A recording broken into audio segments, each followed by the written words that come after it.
सो traders, welcome है आप सबका स्ट्रीम में। जो न्यू मेंबर्स है सबसे पहले मैं उनको गाइडलाइंस देना चाहूँगा कि भाई मेरा नाम पंकज कुमार बंजारा है। वीआईपी ग्रुप में जो भी लाइव सेशन, जो भी डाउट सेशन एंड जो भी न्यू स्ट्रेटजीज होती है, मेरी स्कैल्पिंग स्ट्रेटजीज या फिर आईसीटी से रिलेटेड आपके जो भी डाउट्स होते हैं वो मैं ही सॉल्व करता हूँ। ओके।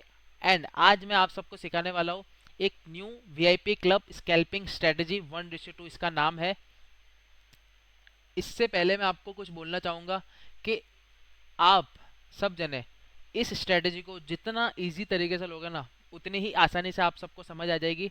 एंड अगर आप इससे पहले आप माइंड में पहले से ही बनाकर रखोगे कि भाई स्ट्रेटजी हार्ड है या फिर स्ट्रेटजी मैं समझ ही नहीं पाऊंगा, तो आपको दिक्कत आ सकती है। पर जितना इजी तरीके से आप स्ट्रेटजी को लोगे ना, उतनी ही जल्दी ये स्ट्रेटजी आपके माइंड में आ जाएगी समझ।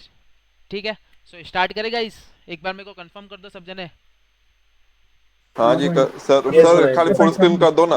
हाँ, फुल फुल स्क्रीन कर स्क्रीन दो ना। करते हैं। चालू करें। ठीक है, ये ओके स्कैल्पिंग स्ट्रेटजी का नाम भी मैंने वीआईपी क्लब के ऊपर ही रखा है, specially for swappy VIP club scalping strategy 1:2।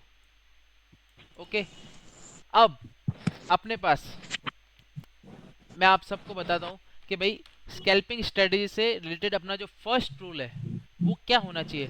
अपन को फर्स्ट रूल में ये देखना है कि भाई एक तो पहले होनी चाहिए हैमर कैंडल। हैमर कैंडल के बाद दूसरी कंफर्मेशन कैंडल होनी चाहिए अपने पास। अब कैंडल्स कैसी होनी चाहिए वो भी मैं आप सबको बता देता हूँ। अगर आप सब जने हैमर कैंडल के ऊपर नोटिस करते हैं bearish hammer candle and bullish hammer candle, bearish hammer candle की जो विक होनी चाहिए अपर विक, वो पूरी कैंडल की 15% से ऊपर होनी चाहिए, मतलब 15% से ज़्यादा होनी चाहिए। एंड क्यों होनी चाहिए? क्योंकि 15% से ज़्यादा वीक होती है जो, वही अपन को बताती है कि भाई उस कैंडल में पावर कितनी है, उस कैंडल में प्रेशर कितना आ रहा है। ठीक है, सो ये आप मेक श्योर करो कि इसका सबसे पहले ध्यान रखना। ये रूल इंपॉर्टेंट है इस कैंडल का कि भाई हैमर कैंडल में जो विक होनी चाहिए उसकी 50% से ज़्यादा होनी चाहिए। बेरिश सिनेरियो में क्या होगा? बेरिश हैमर कैंडल में अपर विक 50% से ज्यादा होनी चाहिए एंड बुलिश सिनेरियो में डाउन विक 50% से ज्यादा होनी चाहिए। ठीक है, ये होता है अपना हैमर कैंडल का रूल फर्स्ट। ओके। एंड इसका कलर मैटर नहीं करता गाइस। ठीक है, कलर इसका ग्रीन भी हो सकता है। अगर मैं यहाँ पे आपको ग्रीन करके बताऊँ तो इसका कलर आपको ग्रीन भी हो सकता है। कैंडल साइकोलॉजी इंपॉर्टेंट है। ठीक है, कलर इज नो मैटर। अगर ये रेड भी होगी ना तो भी आप इसे बुलिश कैंडल बोल सकते हो। कैंडल साइकोलॉजी इंपॉर्टेंट है, ना कि कैंडल का कलर। बहुत जने क्या करते हैं, कलर को देखकर कैंडल की पावर डिसाइड करते हैं, पर ऐसा नहीं है। कैंडल साइकोलॉजी देखा करो। ओके। अब हैमर कैंडल अगर आपको समझ आ गया हो तो आगे मैं बढ़ूँ, इसके रिलेटेड आपको कुछ डाउट है इसमें? नहीं नहीं भाई, ठीक नो है, सर, नहीं ठीक। आगे बढ़ो। ठीक है, हैमर कैंडल यही होती है। इसको एक तरह से अपन रिजेक्शन कैंडल भी बोल सकते हैं। ठीक है, इसका सेकेंड नेम। ओके। अब बारी आती है कंफर्मेशन कैंडल की, कि कंफर्मेशन कैंडल कैसी होनी चाहिए। हैमर कैंडल के बाद अपन को एक कंफर्मेशन कैंडल जरूर चाहिए। अपन यहाँ पे एक खाली इसके ही भरोसे यहाँ पे ट्रेड नहीं कर सकते। अपन यहाँ पे अपना हार्ड एंड मनी लगा रहे तो कंफर्मेशन जरूर देखेंगे। ठीक है, माइक बंद कर लो सब जने। ठीक है, कंफर्मेशन कैंडल बेरिश सिनेरियो में कैसी होनी चाहिए? जैसे कि सपोज करो ये वाली बेरिश हैमर कैंडल बनी तो उसके बाद अपन को ये वाली बेरिश कंफर्मेशन कैंडल चाहिए। अब बेरिश कंफर्मेशन कैंडल में आपको बॉडी एंड विक का ध्यान रखना है। इसमें बॉडी इंपॉर्टेंट है, जैसे इसमें कैसे विक इंपॉर्टेंट थी, ये अपना प्रेशर बता रही थी कि भाई उस कैंडल में प्रेशर कितना है। बॉडी क्या बता रही है कि जो कंफर्मेशन कैंडल है उसमें वॉल्यूम कितना आया है हैमर कैंडल बताने के बाद। ठीक है, तो इसमें जो वॉल्यूम होना चाहिए वो होना चाहिए अपन को अपना 60% से ऊपर होना चाहिए। जो भी बॉडी है इसकी सेकेंड कंफर्मेशन कैंडल की, वो 60% से ऊपर होनी चाहिए पूरी कैंडल की, पूरे कैंडल की। ठीक है, पूरे कैंडल की 60% से ऊपर आपकी बॉडी होनी चाहिए इसमें। एंड ऐसा का ऐसा सीनरियो बुलिश कैंडल में भी आता है। बुलिश कैंडल में भी आपकी 60% से ऊपर बॉडी होनी चाहिए। ओके, इसके रिलेटेड कुछ डाउट गाइस? नहीं पंकज भाई। नहीं ठीक है, नहीं नहीं। ओके। No doubt sir. अब आते हैं नेक्स्ट नेक्स्ट टॉपिक इसमें। अब इसमें आपको टाइम फ्रेम कौन कौन से रखने हैं। कंसेप्ट तो आपको समझ आ गया कि ये कंसेप्ट लेना है, टाइम फ्रेम कौन सा चुनना है।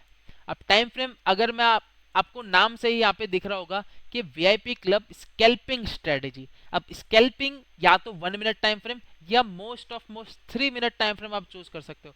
अगर 5 मिनट या 15 मिनट में भी जाते हो तो वो अपनी ट्रेड लंबी भी चल सकती है। एंड स्कैल्पिंग में अपन को जल्दी अपनी प्रॉफिट बुकिंग करनी पड़ती है। सो मैं आपको कंसिडर करूंगा 1 minute and 3 minute time frame. अब इसमें आपको कंफर्मेशंस एंड विथ आरआर कैसे चल रहा है मैं वो बताता हूँ कि इसमें आरआर टूल कैसे लगाना है, कब आपको एंट्री करनी है एंड कब आपको एग्जिट करना है। ठीक है। एंड टाइम फ्रेम के साथ साथ अपना जो रूल है वीआईपी क्लब का कि भाई अपन को यहाँ पे 25 25 एंड 50% रूल जरूर अप्लाई करना है। क्यों? इससे आपका लॉस भी कम होगा एंड प्रॉफिट भी इंक्रीज होगा एंड आप हर जगह पे अपनी पार्शियल बुकिंग्स डाल सकते हैं। ठीक है। अगर आपका इसमें लॉस भी होगा तो 50% का होगा एंड प्रॉफिट होगा तो पूरा 100% क्वांटिटी के साथ होगा। Got it? अब इसमें अपन आगे बढ़ते हैं कि भाई यहाँ पे ट्रेड कैसे लेनी है। सपोज करो कि पहली हैमर कैंडल बन गई, यहाँ पे इसकी वीक 50% से ऊपर भी है। अब अपन को दूसरी कैंडल की कंफर्मेशन चाहिए। अब दूसरी कैंडल की कंफर्मेशन यहाँ पे आ गई। इस कैंडल की क्लोजिंग अपन को 60% से ऊपर की बॉडी मिली है, मतलब ये कंफर्मेशन कैंडल भी बन गई है। एंड हाँ, एक चीज, एक इंपॉर्टेंट रूल आपको मैं बता दूं कि ये कैंडल जरूरी नहीं है कि सेकेंड कैंडल में ही हो, आपको 3 कैंडल्स यहाँ पे इंपॉर्टेंट रखता है। ठीक है। अगर हैमर कैंडल के बाद यहाँ पे सेकेंड कैंडल की कोई बॉडी भी कम पड़ जाती है या फिर विक ज्यादा हो जाती है, बॉडी कम हो जाती है, एंड अगर थर्ड कैंडल में ही ये सेम कंफर्मेशन कैंडल बनती है तो आप उसे भी कंसीडर कर सकते हो कि हाँ भाई यहाँ पे अपनी स्ट्रेटेजी बनी है। ठीक है। 3 कैंडल्स आपको यहाँ पे नजर रखनी है। ओके। एंड अगर यहाँ पे जैसे कंफर्मेशन कैंडल बन गई, अब यहाँ पे आपको एंटर कैसे करना है 25 25 50 रूल के साथ। आपको क्या करना है कि जैसे ही कंफर्मेशन कैंडल बन जाती है, आपको जैसे ही थर्ड कैंडल स्टार्ट होती है, ओपनिंग पे ही आपको 50% क्वांटिटी मार देनी है अपनी। 50% क्वांटिटी यहाँ पे मारोगे अपने लॉट साइज के अकॉर्डिंग। फिर जब इसमें थोड़ा ड्रॉ डाउन में आती है प्राइस, ड्रॉ डाउन में कैसे, जैसे कि आपने यहाँ पे एंटर किया एंड प्राइस थर्ड कैंडल की वीक अगर नीचे मारना आता है तो आपको उस वीक में नीचे कहीं 10 पिप या 15 पिप नीचे आपको 50% क्वांटिटी और डिप्लॉय करनी मार्केट में। इससे क्या होगा कि आपकी 25% क्वांटिटी यहाँ पे डिप्लॉय हो जाएगी एंड 25% क्वांटिटी यहाँ पे डिप्लॉय हो जाएगी एंड यहाँ पे आपकी टोटल कुल क्वांटिटी कितनी हो जाएगी अब 50%। ठीक है। अब 50% क्वांटिटी आपने यहाँ पे डिप्लॉय कर दी एंड जो भी आपका एसएल होगा वो आपका होगा हैमर कैंडल के नीचे।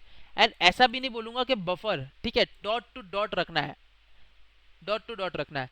एसएल क्या एक्सेप्ट कर लो एंड एसएल आएगा भी तो भी आपका कितना एसएल जाएगा, आपकी क्वांटिटी का ओनली 50% जाएगा। क्यों? क्योंकि आपने खाली यहाँ पे 25% क्वांटिटी मारी है एंड यहाँ पे भी 25% क्वांटिटी मारी है, बची हुई 50% तो अभी तक मारी ही नहीं है। सो आपका अगर लॉस होगा तो कम होगा। ठीक है। मेक श्योर करो ये रिस्क मैनेजमेंट स्ट्रेटेजी है, इसका आपको जरूर ध्यान रखना है, इससे आपका लॉस कम होगा।